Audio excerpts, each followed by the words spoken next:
L'homme a enfilé le fusil de sniper à travers une corde puis l'a fait pivoter 2 fois. Un support de stabilisation simple mais efficace était maintenant prêt. Jacques a ensuite visé une pastèque au loin et a appuyé sur la gâchette.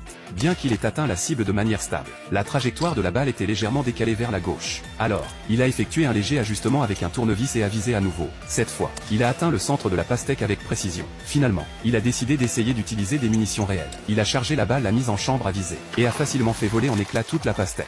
Après cela, Jacques a décidé d'utiliser ce fusil pour assassiner une personnalité importante. Il est arrivé sur le lieu cible 10 heures à l'avance. Lors du contrôle de sécurité, le personnel n'a rien remarqué d'inhabituel. C'était parce que Jacques avait déguisé le fusil de sniper en une paire de chaussures. Bien qu'elles aient l'air tout à fait ordinaires, elles contenaient une arme mortelle à l'intérieur. Il a démonté les chaussures, révélant les semelles où les composants du fusil de sniper étaient dissimulés. En assemblant ces composants, il les a transformés en un puissant fusil de sniper en plastique.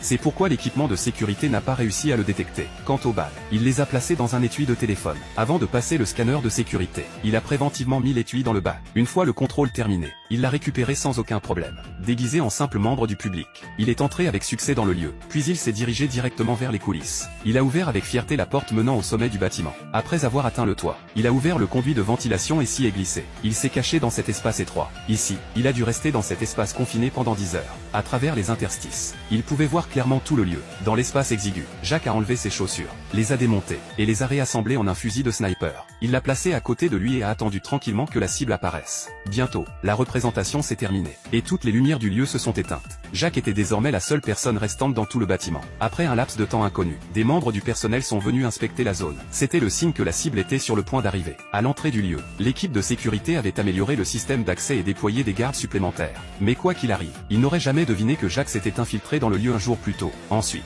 le personnel de sécurité a effectué une fouille complète de tout le lieu. Même les espaces entre les sièges ont été soigneusement examinés. Pendant ce temps, l'officier Annie a inspecté les cachettes possibles où un assassin pourrait se dissimuler. Lorsqu'elle a atteint le toit, elle n'était qu'à 3 mètres de Jacques. En entendant le bruit de la porte qui se fermait, Jacques a finalement poussé un soupir de soulagement. Être resté dans cet espace étroit si longtemps, son corps était devenu raide. Pour maintenir son agilité, il a dû faire quelques étirements. Bientôt, de plus en plus de membres du public ont commencé à arriver, et la conférence de presse était sur le point de commencer. Jacques est également sorti du conduit de ventilation et a commencé à exécuter sa mission d'assassinat. Mais ce qu'il n'avait pas prévu, c'est que la cible était extrêmement prudente.